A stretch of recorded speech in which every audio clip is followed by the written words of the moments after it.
Muy bien, probando. El capítulo 16. Este capítulo es el rito y el símbolo. Empecemos. Hemos indicado precedentemente que el rito y el símbolo, que son el uno y el otro elementos esenciales de toda iniciación, y que incluso, de una manera más general, se encuentran asociados también, invariablemente en todo lo que presenta un carácter tradicional, están en realidad estrechamente ligados por su naturaleza misma. Porque, bueno, obviamente el ritual es un símbolo de movimiento. Esto es algo que no explica a su manera, pero parece que es una buena explicación. En efecto, todo rito conlleva necesariamente un sentido simbólico en todos sus elementos constitutivos. E inversamente, todo símbolo produce, y es a eso incluso lo que está esencialmente destinado, para aquel que lo medita con las aptitudes y las disposiciones requeridas, unos efectos rigurosamente comparables a los de los ritos propiamente dichos. Eso está interesante, sobre todo si lo aplicamos a los diferentes tipos de símbolos que hay, incluso en geografía sagrada, símbolos geométricos, símbolos axiales, símbolos arquitectónicos. En la arquitectura tenemos símbolos. Em, entonces, cuando participamos de esta eh, presencia de un símbolo y una meditación en base a las aptitudes y disposiciones que cada quien tiene y que son requeridas para el iniciado, va a producir un efecto ritual interno. Pero bueno, sin irnos muy lejos, continuamos. Bajo la reserva bien entendido de que haya en el punto de partida de este trabajo de meditación y como condición previa la transmisión de una iniciática regular, fuera de la cual por lo demás los ritos no serían más que un vano simulacro, así como ocurre en las parodias pseudo-iniciáticas. De nuevo, aquí estamos regresando a los capítulos pasados donde hablábamos de cómo la ordenación tiene sus cualificaciones necesarias y unas transmisiones específicas, igual la iniciación tiene en su orden lo mismo. Pero bien, continuando. Es menester agregar aún que, cuando se trata de ritos y de símbolos verdaderamente tradicionales, y aquellos que no poseen este carácter no merecen ser llamados así, puesto que no son en realidad más que simples contrahechuras profanas suyas, su origen es igualmente no humano. Así pues, la imposibilidad de designarles un autor o un inventor determinado que ya hemos señalado no se debe a la ignorancia, como pueden suponerlo los historiadores ordinarios, cuando no llegan en último extremo a ver en ello el producto de una suerte de conciencia colectiva, que, si existiera, sería en todo caso bien incapaz de dar nacimiento a cosas de orden trascendente, como aquellas a las que se trata acá. Aquí está haciendo una referencia al inconsciente colectivo o conciencia colectiva de Jung, sino que es una consecuencia necesaria de este origen mismo, que no puede ser contestado más que por aquellos que desconocen totalmente la verdadera naturaleza de la tradición y de todo lo que forma parte integrante de ella, como es muy evidente el caso a la vez para los ritos y para los símbolos. Bien, la verdadera naturaleza de la tradición es justamente algo que es no humano, es trascendente, y esta naturaleza es compartida por ritos y símbolos. Si se quiere examinar más de cerca esta identidad profunda del rito y del símbolo, se puede decir, primeramente, que el símbolo, entendido como figuración gráfica, así como lo es más ordinariamente, no es en cierto modo más que la fijación de un gesto ritual. Esto es súper importante señalarlo, y hay una llamada.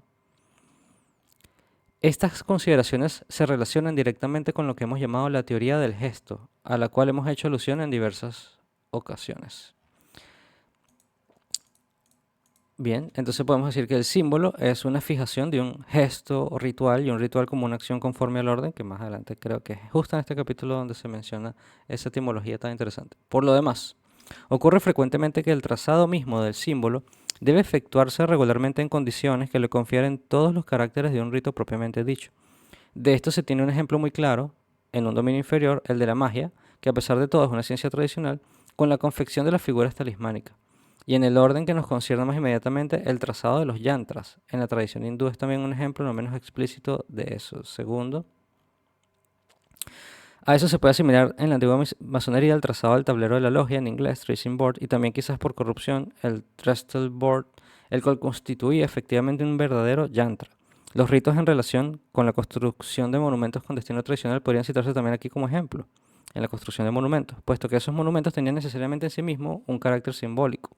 Igual está en las marchas, por ejemplo, en los laberintos simbólicos, los jardines laberintos o em, las danzas. Pero bueno, aquí Guénon hace unas menciones muy específicas. Vamos a ver algunas de ellas. Por ejemplo, ¿qué es un yantra? son estas figuras. Vamos a ver figuras talismánicas.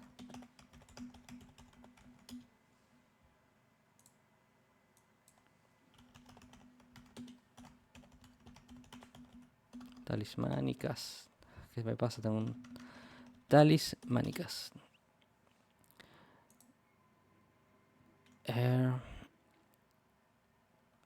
Bueno, estos no son los que tenía en mente, quizás estos, más como los del sello, las clavículas. Aunque yo no me iría tan lejos cuando pienso en este tema de los símbolos, pienso por ejemplo en el espiral, cómo se traza una espiral, pero sabemos que por ejemplo el pentagrama tiene un orden de trazos. Y bueno, que no lo que menciona con estos ejemplos es de que al trazar un símbolo se está fijando en cierta forma un gesto ritual. Vale, sin expandirnos demasiado en esto, continuemos. El trazado de los yantras. Ahora, también está de los yantras. Sé que no me quiero extender, pero está esto que se hacen en la arena.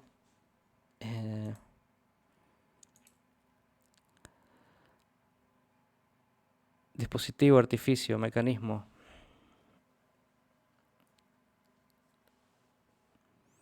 Vale.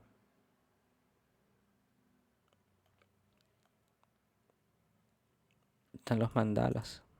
¿Cómo se diferencia un yantra de un mandala? Eso es una curiosidad que tengo. Estas las conozco se han popularizado mucho los mandalas, pero los yantras no tanto.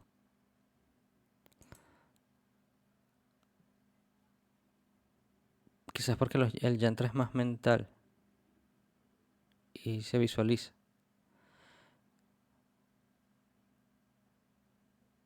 Se construyen de interior a exterior, interesante. Bien, no voy a leer todo este tema del yantra, de cómo se emplean los números para investigar, pero bueno, que no hace la mención de como un símbolo que tiene su trazado y que tiene su respectiva meditación. Pero eso no es todo, ya que, a decir verdad, la noción del símbolo a la que acabamos de referirnos es demasiado estrecha. No hay solamente símbolos figurados o visuales, hay también símbolos sonoros. Ya hemos indicado en otra parte la distinción de dos categorías fundamentales que son en la doctrina hindú, la del yantra y la del mantra. Bien, ya llegué a una llamada en el reino de la cantidad del signo de los tiempos. Bien.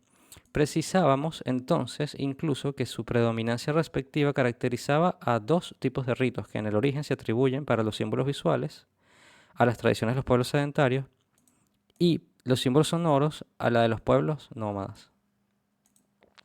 Por lo demás, entiéndase bien que entre los unos y los otros la separación no puede ser establecida de una manera absoluta y es por eso por lo que hablamos solo de predominancia, puesto que aquí son posibles todas las combinaciones debido al hecho de las adaptaciones múltiples que se han producido en el curso de las edades y por las cuales han sido constituidas las diversas formas tradicionales que nos son conocidas actualmente. Y este símbolo de los sedentarios y los nómadas, Caín y Abel, algunas tradiciones que hoy día son considerados pueblos nómadas como los gitanos. Todas estas consideraciones son interesantes en cómo ellos practican sus ritos y transmiten sus conocimientos y sus tradiciones. Bien, estas consideraciones muestran bastante claramente el lazo que existe de una manera completamente general entre los ritos y los símbolos, pero podemos agregar que, en el caso de los mantras, este lazo es más inmediatamente aparente. En efecto, mientras que el símbolo visual, una vez que ha sido trazado, permanece o puede permanecer en el estado permanente, y es por eso, y es por lo que hemos hablado de gesto fijado, el símbolo sonoro, por el contrario, no es manifestado más que en el cumplimiento mismo del rito. Por lo demás, esta diferencia se encuentra atenuada cuando se establece una correspondencia entre los símbolos sonoros y los símbolos visuales. Es lo que ocurre con la escritura, que representa una verdadera fijación del sonido. No del sonido mismo como tal, bien entendido, sino de una posibilidad permanente de reproducir, una representación del sonido. Y apenas hay necesidad de recordar a este propósito que toda escritura, en cuanto a sus orígenes al menos, es una figuración esencialmente simbólica. Por lo demás, la cosa no es diferente para la palabra misma, a la que este carácter simbólico no es menos inherente por su naturaleza propia. Bueno, aquí vamos ya al tema de las lenguas sagradas, y es importante sobre todo cuando consideramos esto en las religiones del libro y por ejemplo la tradición coránica, pero vamos a ver qué dice Ganón sobre este tema. Es muy evidente que la palabra, cualquiera que sea, no podría ser nada más que un símbolo de la idea que está destinada a expresar. Así, todo lenguaje, tanto oral como escrito, es verdaderamente un conjunto de símbolos, y es precisamente por eso por lo que el lenguaje, a pesar de todas las teorías naturalistas que han sido imaginadas en los tiempos modernos para intentar explicarle, no puede ser una creación más o menos artificial del hombre, ni un simple producto de sus facultades de orden individual. Vale, esto dice, no hay que decir que la distinción de las lenguas sagradas y de las lenguas profanas no interviene aquí más que secundariamente, tanto para las lenguas como para las ciencias y las artes. El carácter profano no representa nunca más que el resultado de una verdadera degeneración, que por lo demás ha podido producirse más pronto y más fácilmente en el caso de las lenguas, en razón de su uso más corriente y más generalizado. Entonces, hay lenguas que tienen más este vínculo con sus aspectos simbólicos. Yo creo que el chino es un buen ejemplo por su mismo tema. Su, no es un lenguaje no es fonético, sino de ideogramas. Em, pero mientras más sagrada es una lengua, es decir, más antigua, sabemos que las palabras o los fonemas, y cada letra está asociada a un número. Por ejemplo, ahí está el tema de la gematría. Em, y cada número, a su vez, representa también un principio. Es importante entender este tema de las lenguas y cómo se asocia a la transmisión de un conocimiento y cómo cada palabra, cada letra tiene un símbolo y es un conjunto de símbolos que se unen para conformar finalmente eh, la fijación de un principio y que se transmite a través de esa palabra. O sea, que se puede meditar en una palabra y que esa palabra sea efectivamente el puente de comunicación, el vínculo entre la conciencia y un principio trascendente. Y bueno, digamos en el caso de, por ejemplo, el Corán y las palabras que están ahí reveladas, cómo eso tiene una conexión directa justamente con no solamente el sonido y la idea que se intenta simbolizar, sino el orden en el que están escritas, la manera en que están expresadas. Y por eso la meditación y la repetición de estos versos crean un efecto ritual, crean un efecto de influencia espiritual. Pero bien, este es un tema muy interesante, pero aquí caeríamos ya también en temas de lingüística, y es verdad que los lenguajes y las lenguas profanas y la representación de símbolos, signos, hay una diferenciación importante que hacer entre lo que es para nosotros, o desde este punto de vista de los principios y de las tradiciones, lo que son un símbolo, a lo que es un signo, o lo que es una representación gráfica, por ejemplo, de un signo de tránsito. Estos ya son temas más profanos, son simplemente representaciones que sí son convenciones, pero que no defienden que las letras en su principio no lo eran. De hecho, solamente para cerrar este tema, por ejemplo, origen, letras hebreas, estrellas, hay algunas personas que hacen correlación entre las letras y las constelaciones. A ver si consigo eh, alguna buena imagen que represente esta asociación. Le recuerdo haberla visto en algún momento.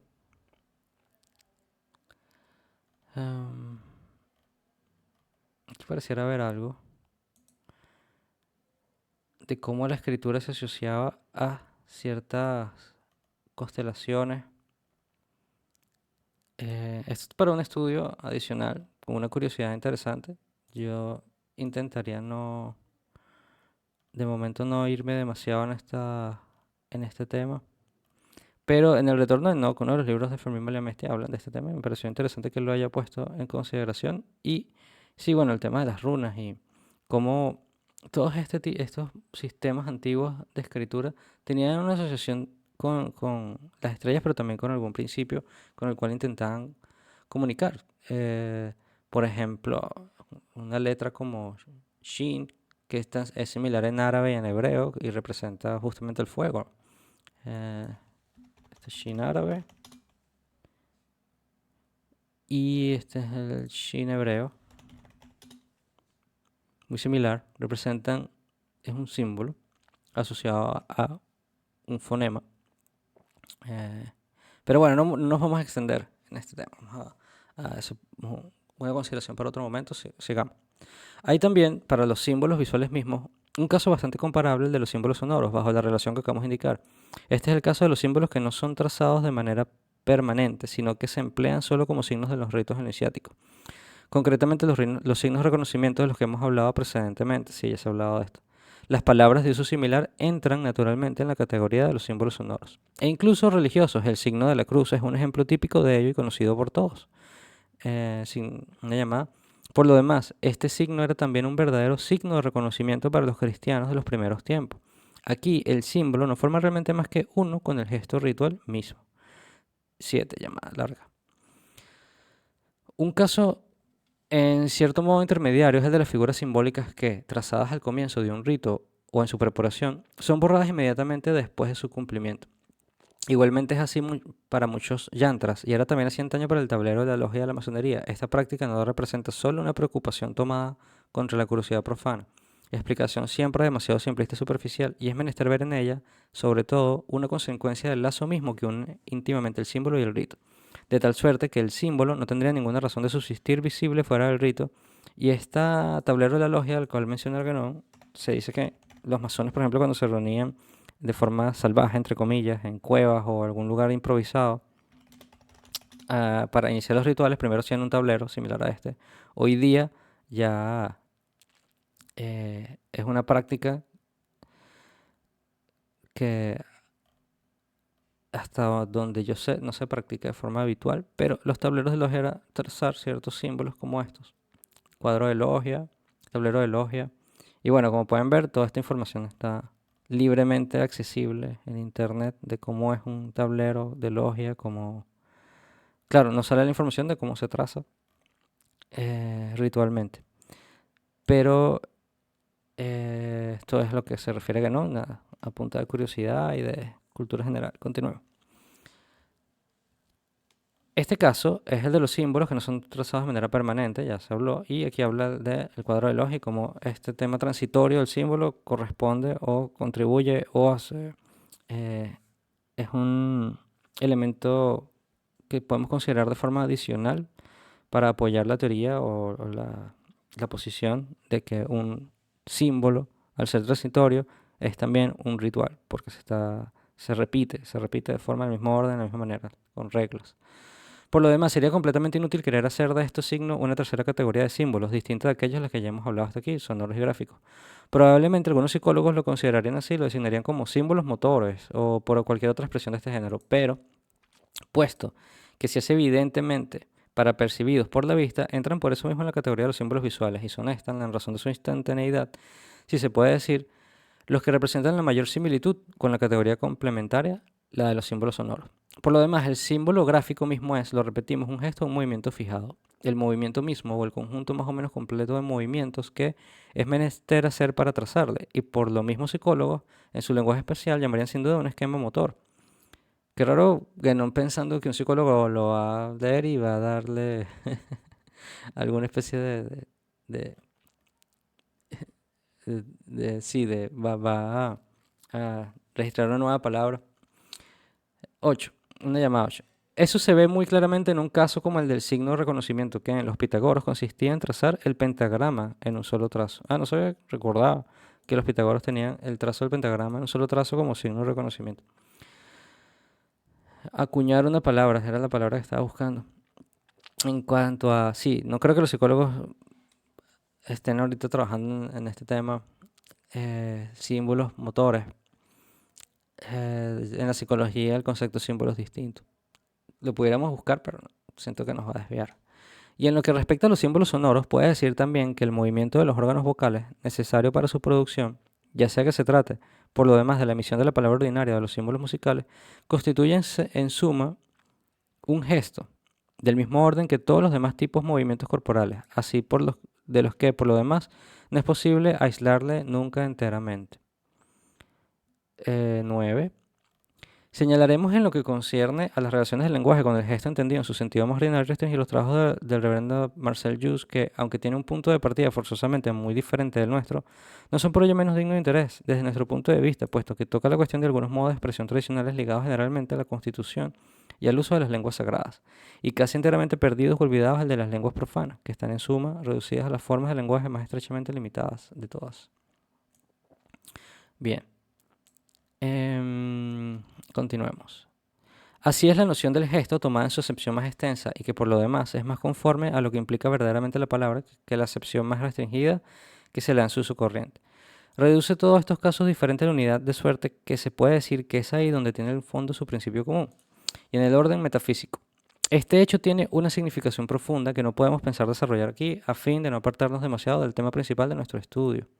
Y bueno, aquí sí, el tema del gesto. Entonces tenemos gráfico, sonoro y gestos, hablando de símbolos.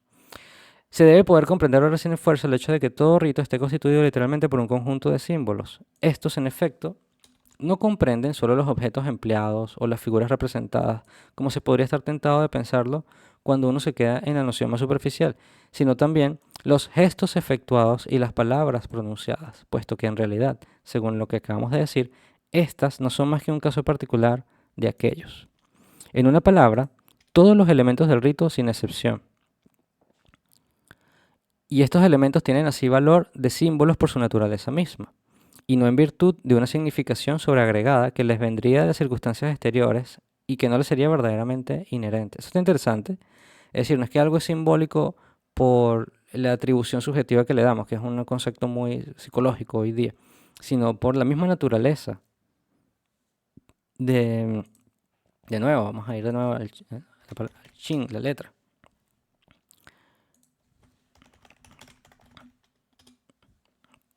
Es algo inherente a su forma y al principio al cual hace alusión, no porque, claro, luego uno en meditar y en el tener en cuenta cuál es el principio al cual esta figura está, por ejemplo, me gusta mucho de nuevo, por su universalidad, el símbolo del, no sé, vamos a pensar en un símbolo, se me ocurre de espiral. No es porque yo le asocio algo, que efectivamente le puedo asociar algo psicológicamente tenerlo añadido, pero también porque este mismo símbolo en sí mismo representa, ya tiene su naturaleza misma, una conexión, un vínculo, una correspondencia con una realidad trascendente. Una idea que por identificación y que está evocando y que cuando se internaliza y te identificas con ella, representa una expansión de la conciencia y la realidad hacia algo que va más allá de la razón. Vale, lo que quería decir sobre el símbolo, psicología, obviamente tiene más ese sentido. Es ese sentido de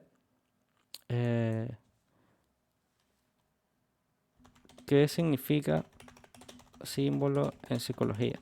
Tiene obviamente una concepción más psicológica. Vamos a ver. Simbolismo.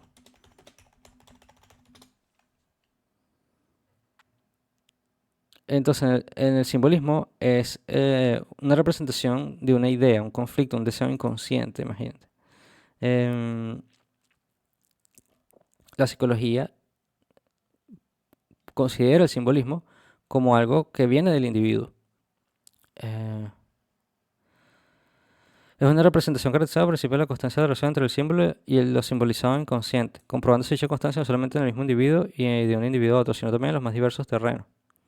Y claro, ellos no ven por ejemplo, en el psicoanálisis, resulta particularmente difícil intentar delimitar un empleo propiamente psicoanalítico, bla, bla, bla. Pero bueno, esto es para estudiarlo luego.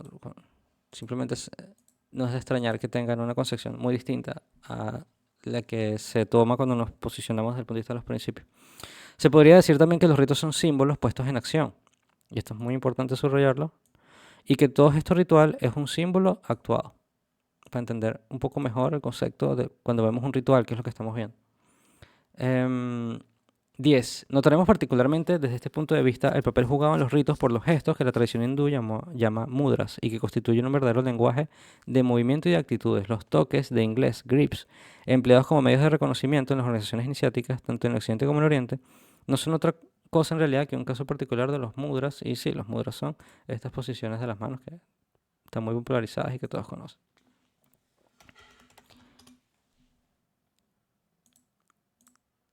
Tienen un objetivo simbólico y al trabajar en la meditación de evocar o ponerse en contacto con ciertos estados mentales que faciliten justamente esa meditación, contemplación. Sigamos. No es en suma más que en otra manera de expresar la misma cosa, poniendo solo más especialmente en evidencia el carácter que presenta el rito de ser, como toda acción, algo que se cumple forzosamente en el tiempo. Y aquí está la idea de tiempo en sánscrito. La palabra karma, que significa primeramente acción en general, se emplea de una manera técnica para designar en particular la acción ritual. Interesante. Hoy día sabemos que tiene un uso extendido muy diferente modernamente a lo que se pudiera entender como karma desde el punto de vista sánscrito. Lo que expresa entonces directamente es en este mismo carácter del rito que indicamos acá, o aquí. Mientras que el símbolo como tal puede ser considerado desde un punto de vista intemporal, muy bien, está fuera del tiempo, trasciende el tiempo. En este sentido se podría hablar de una cierta preeminencia del símbolo en relación al rito. Pero rito y símbolo no son en el fondo más que dos aspectos de una misma realidad.